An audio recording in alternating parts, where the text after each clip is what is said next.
Well, my grandfather was a tiny landlord. Was considered after liberation was considered to be a bad guy. So I was I know how tough it was when I was a kid.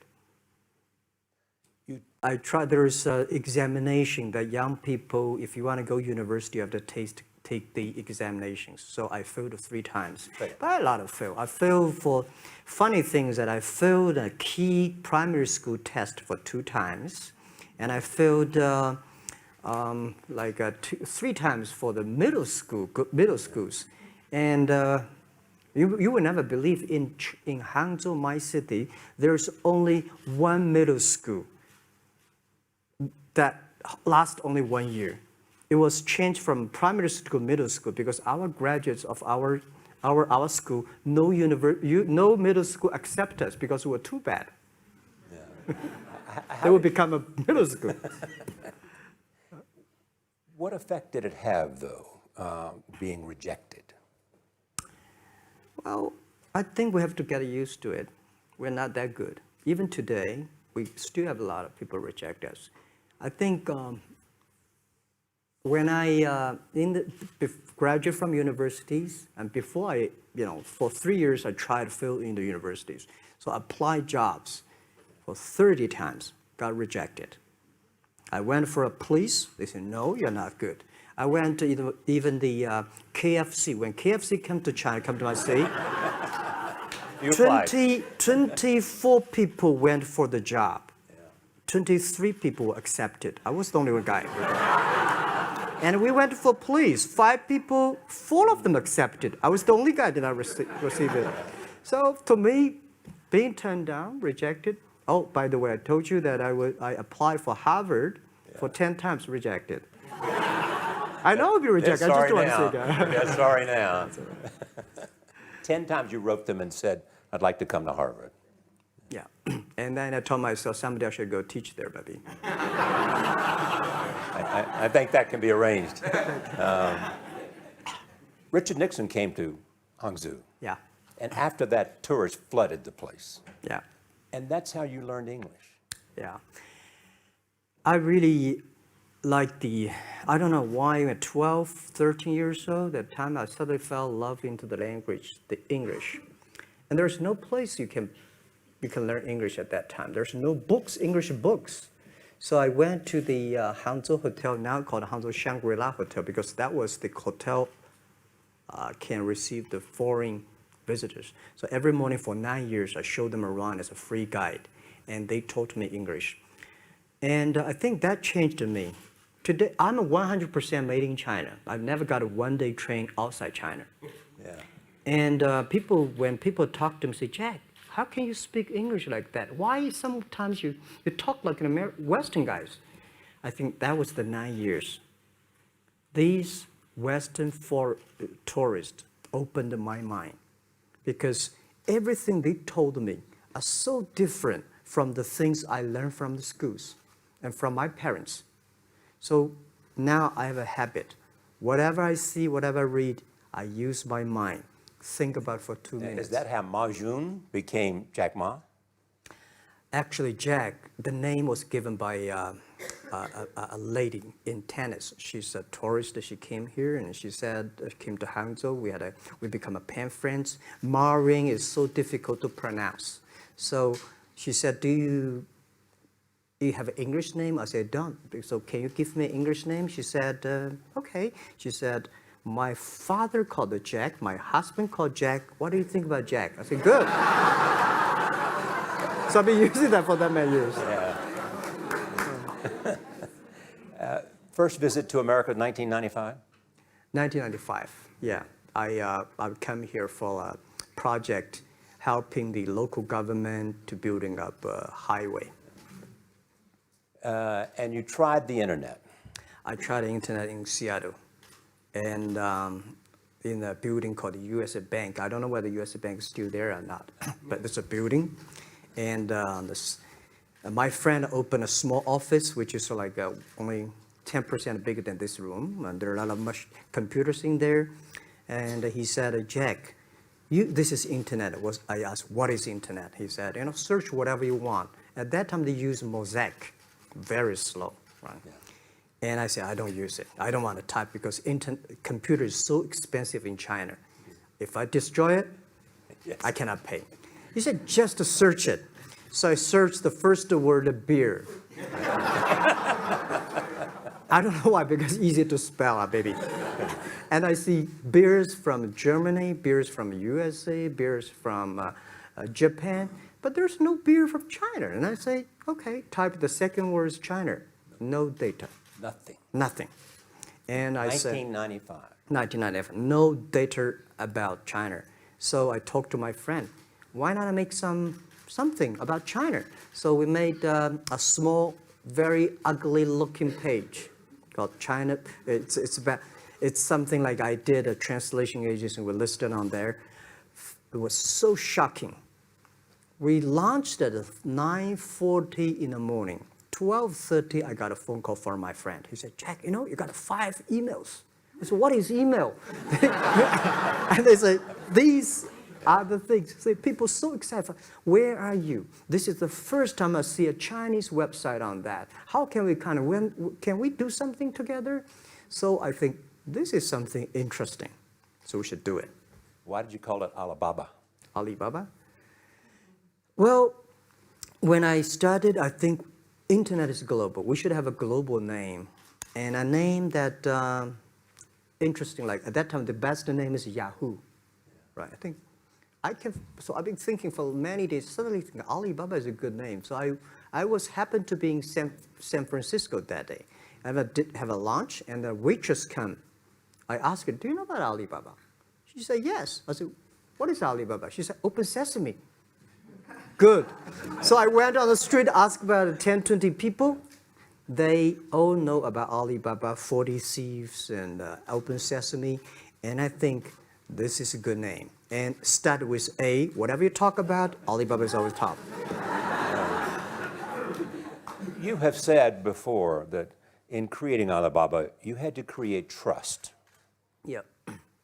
Because people in China were used to face-to-face. Yeah. How did you create trust? I think because we started out doing business on the internet. I don't know you, you don't know me. So how can you do things online unless you have trust? So for e-commerce, the most important thing was trust. I think when I first went to USA for raising money, talk to the venture capitalists, a lot of people say, oh, Jack, no. China doing business by the guanxi. How can you do business on internet? And I know that without the trust system, the credit system, it's impossible to do business. So in the past 14 years, everything we do is trying to build up the trust system, the record system. Well, Charlie, I'm so proud today when I talk to the young. Today in China and in the world, people don't trust each other. The government and people and media and everybody think, this guy's cheating. But because of e-commerce, we finish 60 million transactions every day. People don't know each other. I don't know you, I send products to you. You don't know me, you wire the money to me.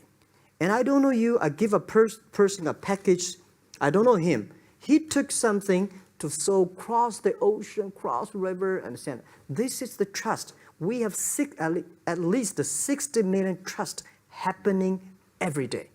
But you created it by creating an escrow account in the beginning. Yep. And so you keep the money until they got the product. Yeah. And then you release the money. That's true. I mean, the escrow service is about Alipay. When I this idea, I would love Davos, because it was a big decision. Because for first 3 years, Alibaba is just like e-marketplaces for information.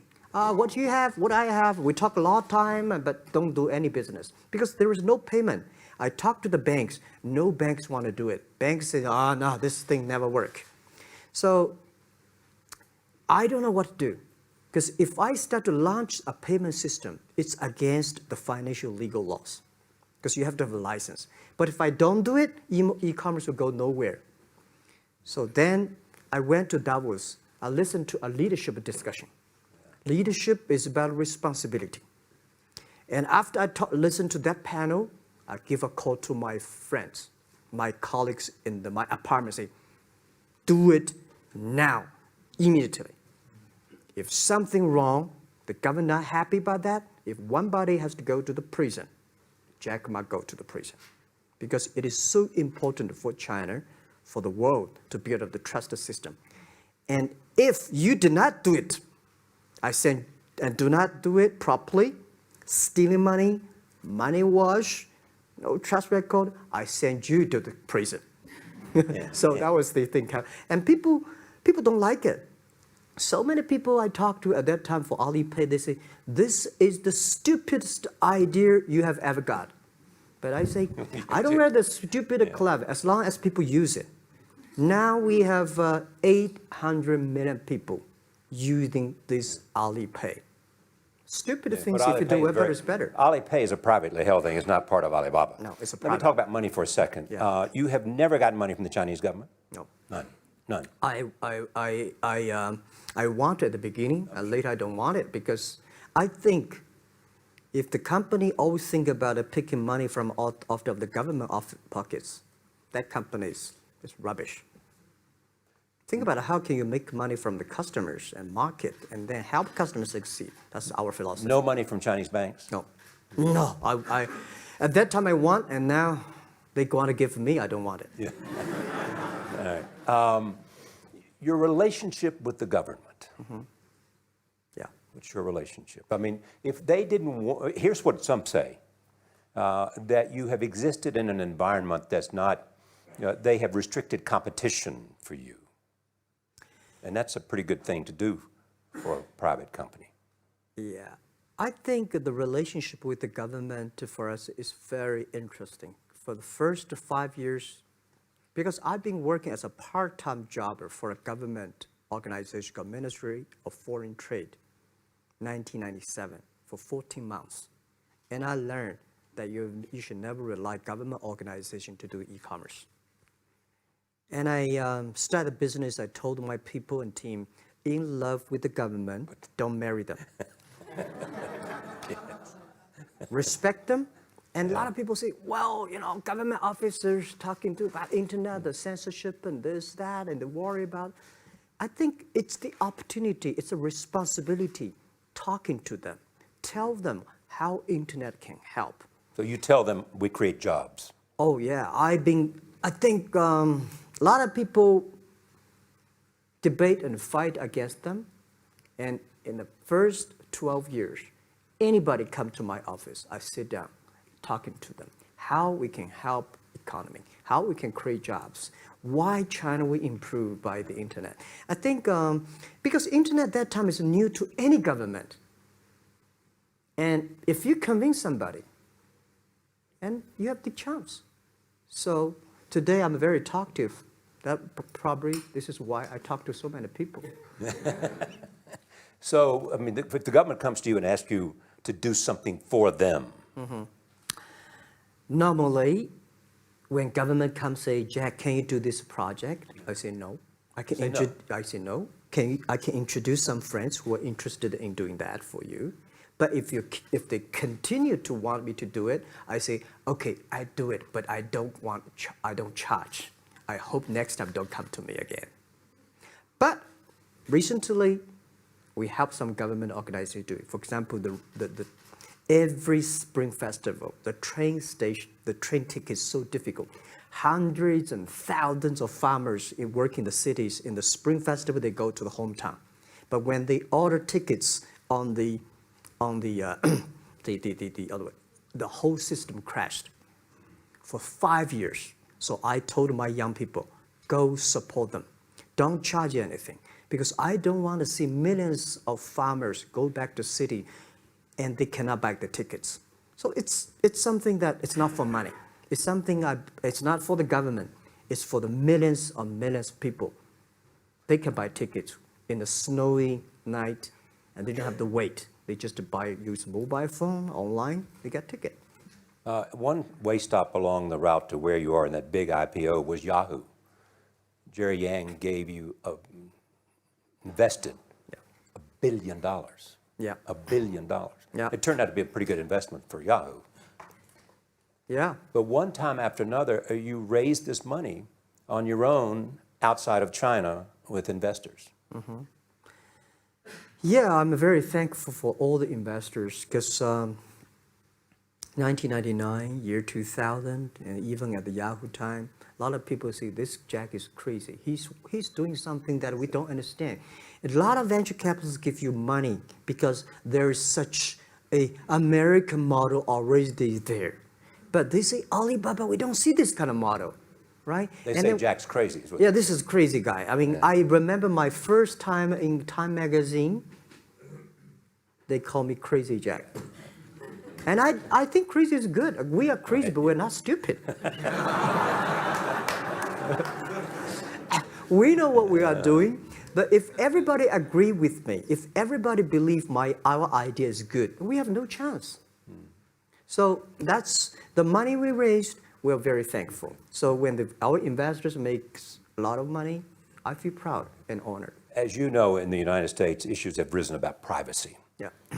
Google and Apple, and questions of whether the government should have access to files. How do you handle that if the Chinese government says you know a lot about people? You have transactional relationships with lots of people. And they say, we want to see your files. Well, so far I don't have this kind of problems from Chinese government. And I told them, any government, if you come here for the national security, anti-terrorist, well, anywhere, anti-terrorist, we work together. It's a criminal, we work. But rest of that, no. I said, we are a business. The data is so precious because we don't know how, because if we give to anybody, it's going to be a disaster. And also about privacy issues. I think, just like hundreds of years ago, people say, I would rather put money under my pillow rather than put in the banks. But today banks, they're special. They know how to protect money much better than you do. Privacy issues, all these kind of securities, today we may not have the solutions. We don't have the answer. But I believe our young people have the solutions. In the next 10, 20 years, there will be breakthrough on that. And I'm fully confident on that. Your life is a testament to the idea that nothing is impossible. That if somebody says no, you say it's just the beginning. Where does that come from? Well, at the beginning, I never thought, I thought when I was young, I said, everything's possible. Now I know not everything's possible. When you have something, you have to think about, you have to consider about the others. You have to consider about the customer, society, your employees, your shareholders, society. There are so many things that I think if you continue to work hard, there's possibility. And I just feel that I'm enthusiastic about what we are doing. At the beginning, for the first 5 years, I just want to survive. And 5 years later, I think... That's 2000, from 90... Yeah. But later, I think, wow, so many people's life changed. I was so excited, you know, for the first 3 years, we made zero revenue. Zero revenue. But we are so excited to continue to work. You know what happened? I remember many times when I go to a restaurant and have dinner, somebody came, when I was trying to pay the bill, the owner of the restaurant came to say, sir, your bill is paid by someone. And the small note say, hey, Mr. Ma, I'm your customer of Alibaba Group, Alibaba platform. I made a lot of money, and I know you don't make any money. I pay the bill for you. Yeah. And I remember one day that I was sitting somewhere in the coffee, somebody sending me a cigar. I don't smoke cigar, but there's a note that, thank you very much, I'm your customer. And I remember in the Taobao days, I was at the Shangri-La Hotel in Beijing. When I get on the taxi, the man who opened the door for me, the boy at the gate, he said, Jack, thank you very much. So what have I'm you- sales here. My girlfriend makes more money than I do on your site. And this is something that you know that it's not a mission. If you don't do it, nothing is possible. If you try to do it, at least you have the hope. The revenue comes from advertising and a smaller amount from transactional fees. Yeah. Most of it from advertising. Tiny. Tiny from advertising? Tiny from advertising, tiny from transactions, because we need big mass. Now we have more than 10 million small business power sellers selling our site to everywhere. So the the transactions we have is second after Walmart. So tiny. Second after Walmart. Yeah, tiny of the of the money already make us big. So, we second after Walmart. I remember one of the senior management of Walmart guys came to Hangzhou 5 years ago. He said, Jack, you do a great job and blah, blah, blah. So I said, maybe in 10 years we'll be bigger than Walmart. He said, young man, you have a good hope. So we said, make a bet. I think in 10 years we'll be bigger than Walmart on the sales. Because if you want to have 10,000 new customers, you have to build a new warehouse and this, that. For me, 2 servers. What's your market cap versus Walmart today? I don't know, but I don't maybe either. It's close. I think so. Maybe we should check later. All right. Yeah. So where are you going? What does Jack want? I think because the name for Alibaba, we are internet company, happen to be in China. We have the same spirit and entrepreneur spirit like every great entrepreneurs in the world. And I remember the day when I started Alibaba, we want to have a mission helping small business doing easier.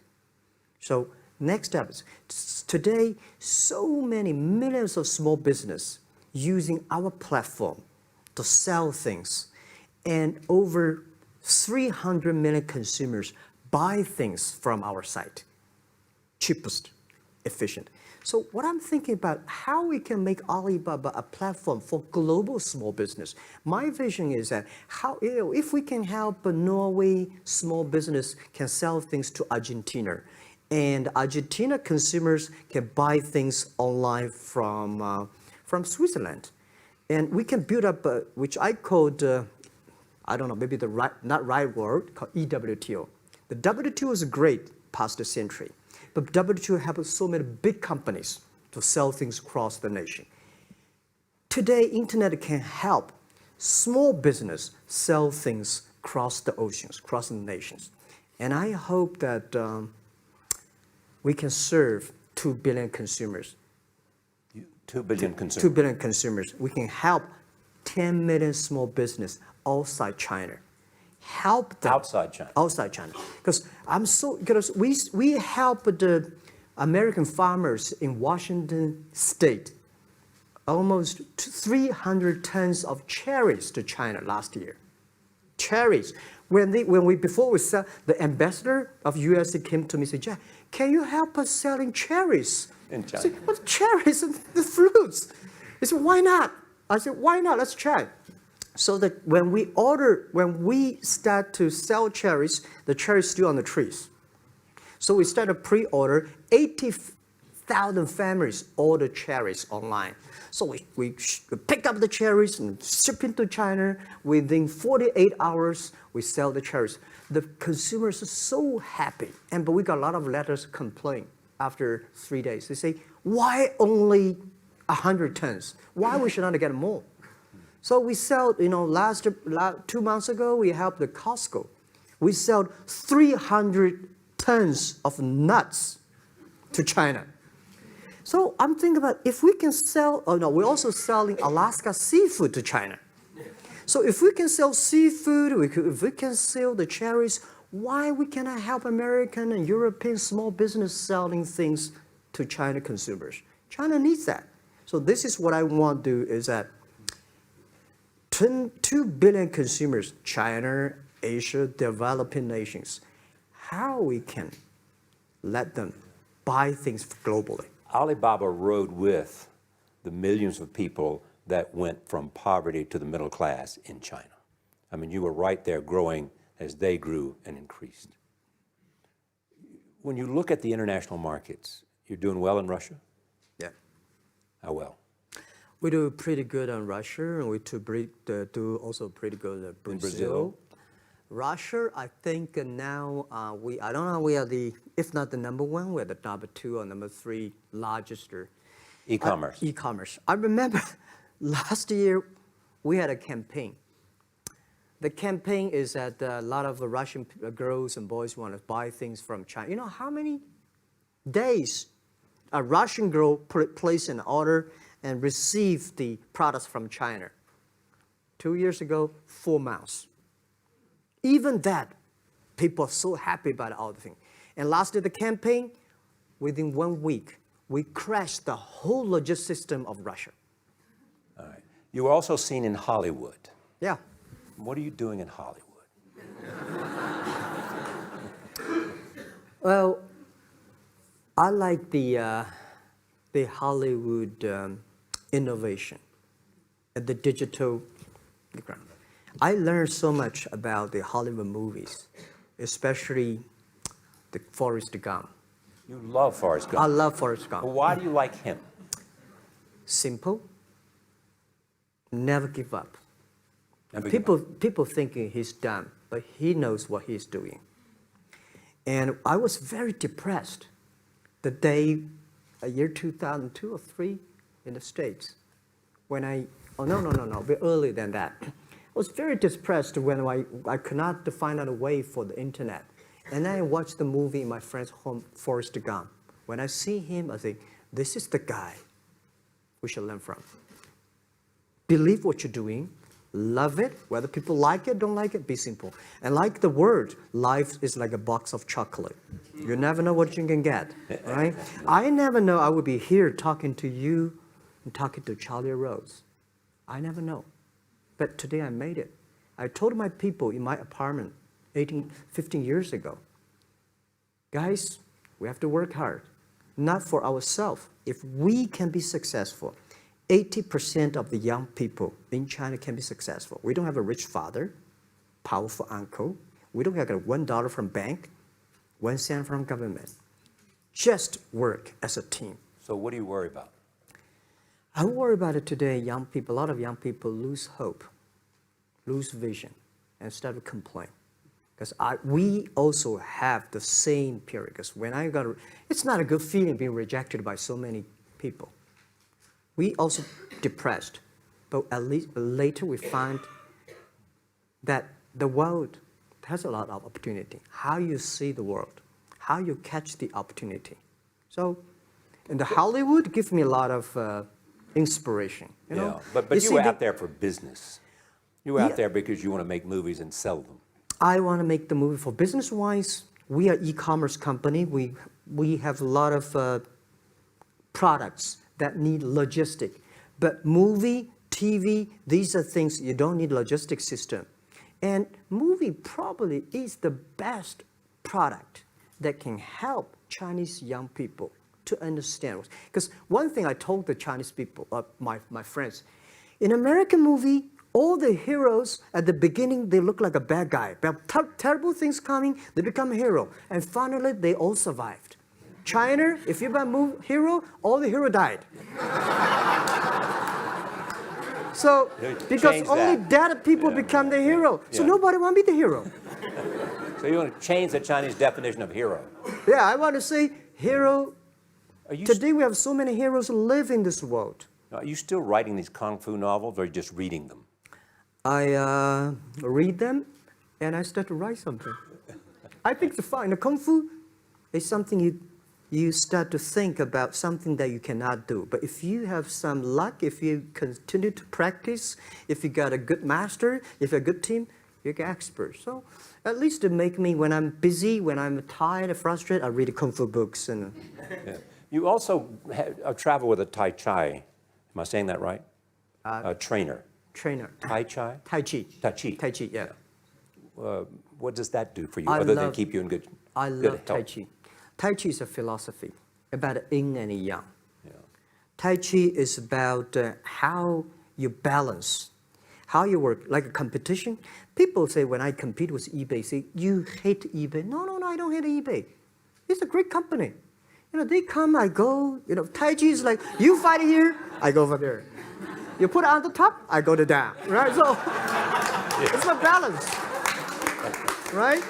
You are heavy, I'm small, you know.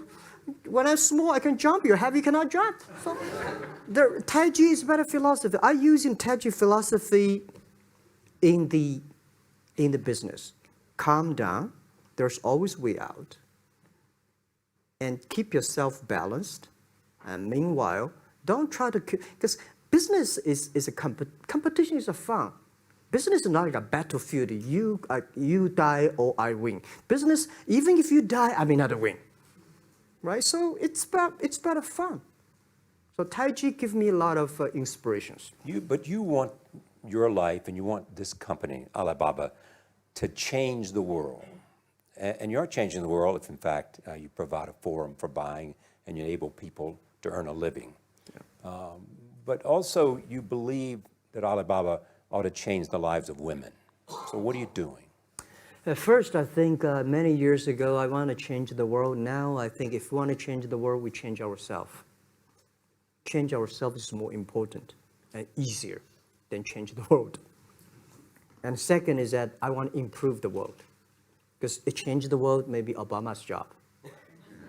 Because my job is to making sure that my team are happy. Because my team are happy, they can make my customer happy.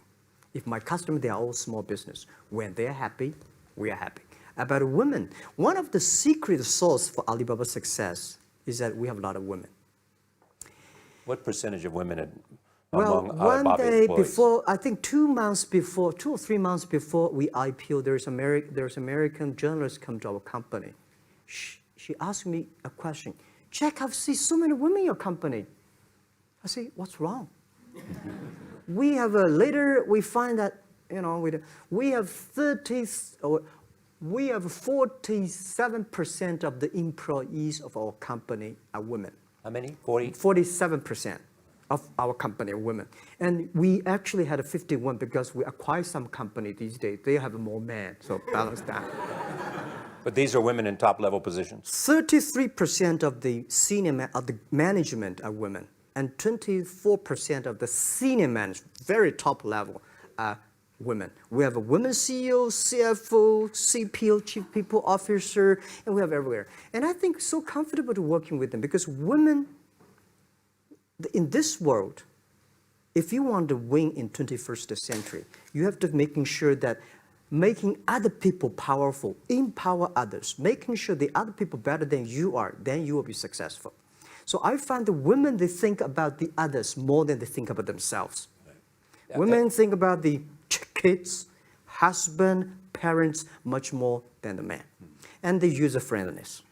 A couple of things I want to talk about before we go, because we have less than a couple of minutes.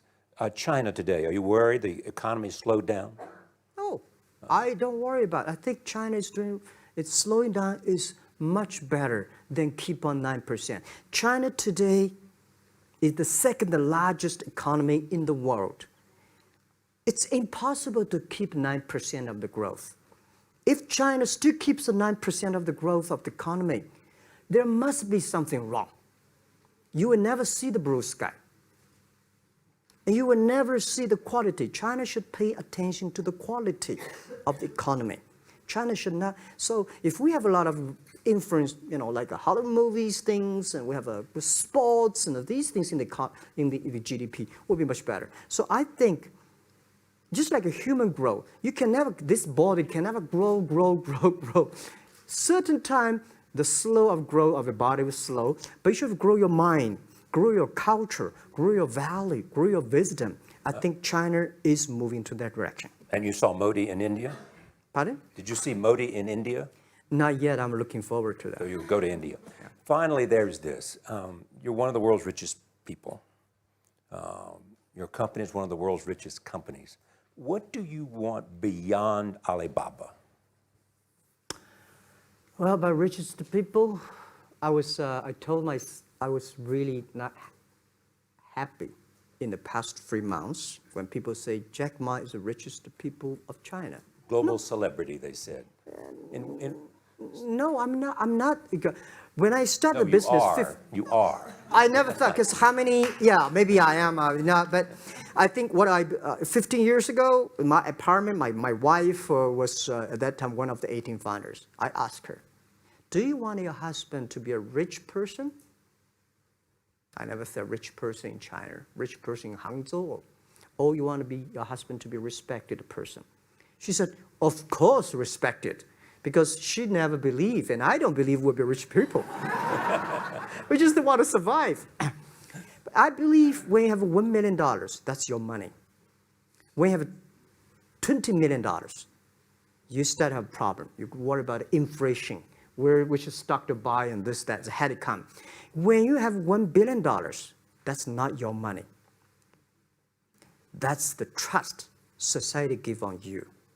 They believe you can manage the money, use the money better than the government and the others. So I think today, I have the resources, do more things. With the money we have, with the influence we have, we should spend more time on the young people. And I would say, someday I'll go back to teach, go back to school, spend time with the young people and sharing with them what I done. So the money is not mine.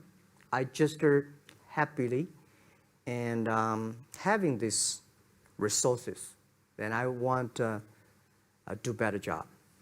Just tell them your story. Yeah, tell them the story and tell them that if Jack, I don't think in this world there are a lot of people be rejected more than 30 times. If we, the only thing we never give up, the only thing we're like a Forrest Gump, we keep on fight, we keep on changing ourselves. We don't complain. Whether you were successful or not successful, I find that people, when they finish the job, if they make the mistake, if they fail, if they always complain the others, this guy will never come back. If the guy only check himself, yeah, something wrong with me here, something wrong with me there, this guy has a hope. Jack, on behalf of everybody in this audience and a television audience around the world, thank you for taking your time to be with us. Thank you, Ray.